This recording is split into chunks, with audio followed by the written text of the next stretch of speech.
धाकड़ खबर, बेखौफजुमा बेबाक अंदाज। धाकड़ खबर के न्यूज़रूम से मैं आपके साथ हूं अकरम रिजकान। पटना हाईकोर्ट ने आज नीतीश कुमार द्वारा तेजस्वी यादव को साथ लेकर, यानी कि सत्ता जब इन्होंने साथ बना रखी थी तो उस दौरान एक कानून जो पास किया था कि नौकरी और शिक्षा में अब 65% तक आरक्षण दिया जाएगा, को पलटकर रख दिया, उलटकर रख दिया। सीधे तौर पे कहें तो उस कानून को खत्म कर दिया और कहा कि इंदिरा साहनी केस के मुताबिक 50% से ज्यादा आरक्षण नहीं दिया जा सकता है। जिसके बाद बिहार ही नहीं पूरे देश के अंदर एक चर्चा सबसे ज्यादा गर्म हो गई कि ये सब कुछ किया धरा नीतीश कुमार का है, सुशासन बाबू का है। और ये सब इसलिए नीतीश कुमार ने किया है क्योंकि वो अब बीजेपी की शरण में चले गए या नरेंद्र मोदी की गोद में बैठ गए, गोदी मीडिया की तरह। क्या वाकई में नीतीश कुमार ने पूरा प्रपंच रचा है? क्या वाकई में नीतीश कुमार ऐसा कर सकते हैं? और क्या नीतीश कुमार इसीलिए खामोश इस पूरे मुद्दे पर अभी तक बैठे हुए हैं? हर पहलू से आपको रूबरू कराने की कोशिश करेंगे, लेकिन सबसे पहले प्रोफेसर मनोज झा का ये बयान सुन लीजिए। हमें स्मरण है तमिलनाडु को भी बहुत वर्ष लगे थे, संघर्ष करना पड़ा था, हम भी तैयार हैं। लेकिन हम इतना जरूर कहेंगे कि ये जो पिटिशनर हैं इनकी सामाजिक पृष्ठभूमि देखिए। पर्दे के पीछे से कौन लोग हैं जो ये काम करवाने को उत्सुक हैं, जिसमें वो बहुत ज्यादा उत्प्रेरक की भूमिका निभा रहे हैं। हमने जातिगत जनगणना के दौर में भी देखा। प्रोफेसर मनोज झा को आप जानते ही होंगे, आरजेडी के राज्यसभा सांसद हैं और अपनी वाक शैली के लिए देश ही नहीं दुनिया में जाने पहचाने जाते हैं। उन्होंने कहा कि जो याचिका करता है वो अब जातीय सर्वे जो हुआ था उसको भी रद्द कराने पर तुला हुआ है। तो हमें एक वीडियो मिला, हमें नहीं पता ये याचिकाकर्ता है नहीं है, लेकिन सोशल मीडिया पे इस वीडियो को याचिकाकर्ता बताकर चलाया जा रहा था। उसकी बात हम आपके सामने रख रहे हैं जिससे आपको अंदाजा हो जाए कि शिक्षा और नौकरी में रिजर्वेशन ही खत्म नहीं किया गया है। जो जातीय सर्वे किया गया है जिसके जरिए पता चला है कि किसकी कितनी हिस्सेदारी है, भागीदारी है, या किसका कितना जो है रोल है समाज के अंदर जो है संख्या के आधार पर, उसको भी खत्म कराने की कोशिश की जा रही है। सुन लीजिए। अब कास्ट बेस्ड सर्वे का रिपोर्ट जब सुप्रीम कोर्ट में पेंडिंग है, अभी तो इशू यही है कास्ट बेस्ड सर्वे जो किए हैं, जो बिहार सरकार सर्वे किए हैं कि सेंसस किए हैं, जबकि हम लोग का कहना था काम सेंसस का किए हैं तो भारत सरकार का क्षेत्राधिकार में आता है। इसी बीच में जो एक्ट लाके इन्होंने 50% से बढ़ा के 65% कर दिया और जो 10% ईडब्ल्यूएस का है तो एक तरह से मेरे समझ से उन्होंने खत्म कर दिया। जबकि 10% जो था रिजर्वेशन ईडब्ल्यूएस के लिए खाली जनरल कैटेगरी के गरीब आदमी उनके लिए था। अब इन्होंने जो एक्ट बनाया है कहा है कि 65% में एससी, एसटी, बीसी, ईबीसी रहेंगे और 35% ओपन हो गया, माने 35% में सब आ सकते हैं। तो ईडब्ल्यूएस का क्या हुआ? जबकि 19 का उनका नोटिफिकेशन है जिसके तहत बिहार सरकार का, जिसमें 10% ईडब्ल्यूएस कर दिए हैं।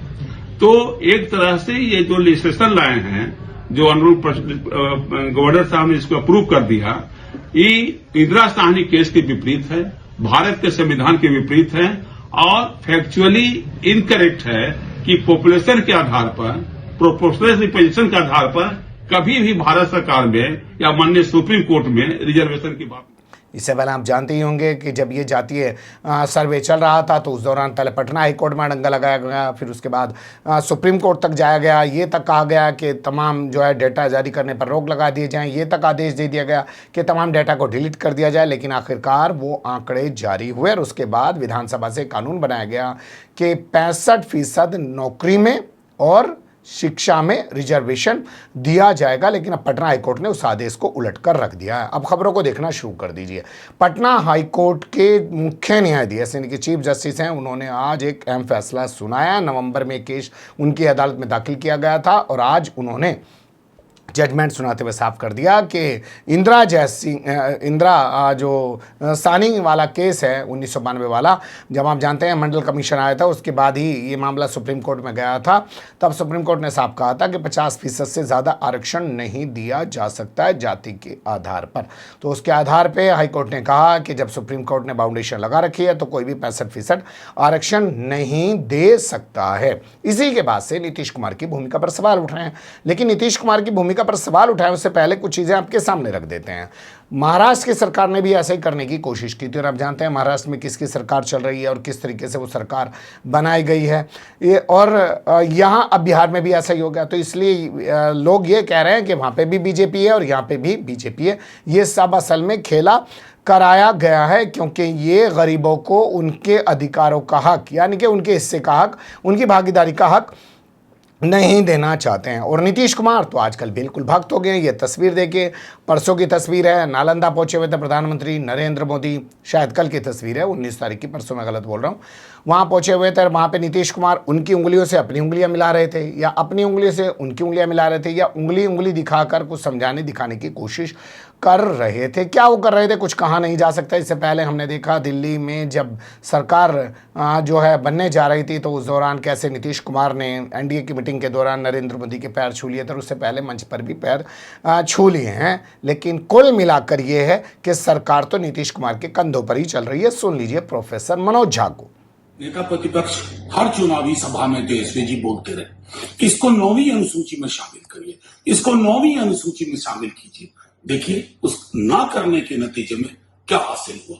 अभी भी आग्रह करेंगे, हमारे नीतीश जी की कृपा से ही एनडीए की सरकार चल रही है इस बार, तो वो कम से कम लोगों की आकांक्षाओं के अनुरूप तुरंत ऊपर की अदालत में जाकर के अपना जो हकूक है एक बड़ी आबादी का, उसको हर तरह से उसको कोट किया जाए, हर तरह से उसको संरक्षित किया जाए।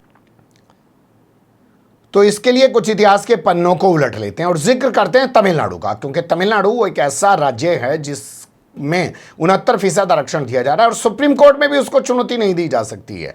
क्यों नहीं दी जा सकती है, आपके सामने कुछ चीज़ें रख देते हैं। 1971 में पहली बार, यानी कि अब से करीब 53-54 साल पहले पहली बार मुख्यमंत्री बने करुणानिधि, और उन्होंने एक कमीशन बनाया, सत्यनाथ कमीशन। उसकी सिफारिश के बाद उन्होंने जो ओबीसी हैं उनका रिजर्वेशन बढ़ाकर कर दिया 25%, और जो SC/ST हैं उनका रिजर्वेशन बढ़ाकर कर दिया 18%, यानी कि टोटल 50% रिजर्वेशन हो गया। उसके बाद 1980 में जो AIADMK की सरकार आई, तो उसने ओबीसी का जो रिजर्वेशन है वो 50% कर दिया, पूरा का पूरा। मतलब जो 25% था पहले, 50 टोटल मिलता था, उसमें 25% था, लेकिन अब उस 50 में जो है वो पूरा 50% अलग से कर दिया, यानी कि उनको 50% रिजर्वेशन मिलने लगा ओबीसी को।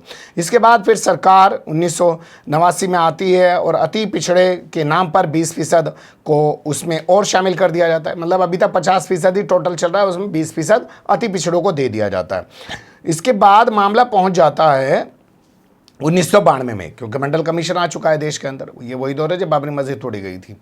तो मंडल कमीशन आने के बाद जो है इंदिरा साहनी केस में सुप्रीम कोर्ट जजमेंट दे देता है कि 50% से ज़्यादा आरक्षण नहीं दिया जाएगा। लेकिन उससे पहले ही यहाँ जो तमिलनाडु सरकार है वो 18% रिजर्वेशन बढ़ाकर 68% टोटल रिजर्वेशन कर चुकी थी। तो इस जजमेंट आने के बाद वो मामला टाइम फिक्स हो गया। लेकिन 1993 में जयललिता ने एक काम किया, उन्होंने एक आदेश जारी किया, शिक्षा के क्षेत्र में जो है 68% रिजर्वेशन दिया जाए, ये उन्होंने कह दिया। लेकिन मद्रास हाई कोर्ट ने उनके आदेश को उलट दिया। वो सुप्रीम कोर्ट गई SLP लेकर, लेकिन सुप्रीम कोर्ट से भी उनको राहत नहीं मिली। फिर नवंबर 1993 में उन्होंने विधानसभा का स्पेशल सेशन बुलाया और उसके बाद उन्होंने जो है अपने यहाँ से 69% रिजर्वेशन का बिल पास किया और फिर पहुँच गए सीधे प्रधानमंत्री नरसिम्हा राव के पास। और नरसिम्हा राव के पास जाके उन्होंने जो अपने राज्य से आरक्षण पास हुआ था उसको संविधान की 9वीं अनुसूची में दाखिल करा दिया। और आर्टिकल 16 संविधान का कहता है कि 9वीं अनुसूची में जो चीज़ें शामिल हो जाएंगी, जो मुद्दे, जो कानून शामिल हो जाएंगे, उनको सुप्रीम कोर्ट में भी चुनौती नहीं दी जा सकती, यानी कि उन पर सुप्रीम कोर्ट भी सुनवाई नहीं करेगा।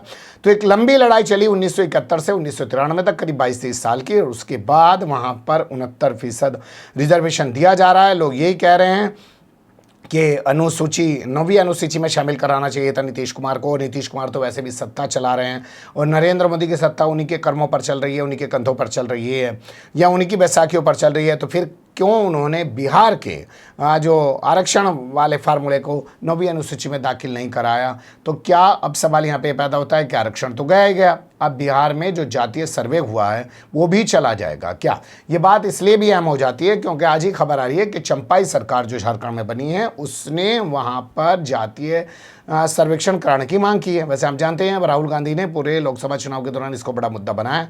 कर्नाटक में भी अलग से जातीय सर्वे कराया जा रहा है। क्या चीज़ें निकल के आएंगी आने वाले समय में और क्या इसको लेकर नीतीश कुमार सुप्रीम कोर्ट जाएंगे या नरेंद्र मोदी से मिलकर इसको नवी सूची में दाखिल कराने की कोशिश करेंगे, आने वाला वक्त बताएगा। लेकिन लग यही रहा है कि नीतीश कुमार दूसरों के हाथों में खेल रहे हैं, बिहार के साथ बुरा कर रहे हैं। कब तक कर पाएंगे कुछ पता नहीं है। आप बने रहिएगा धाकड़ खबर के साथ। कमेंट्स के रूप में आप लोग अपनी राय दे सकते हैं, खबर को लाइक कर सकते हैं, चैनल को सब्सक्राइब कर सकते हैं और ज़्यादा से ज़्यादा हमारी खबरों को शेयर कर सकते हैं। फिर ऐसे ही किसी सुलगते हुए या उलझते मुद्दे लेकर मैं आपके सामने हूँगा हाजिर। फिलहाल अभी मुझे दें इजाज़त।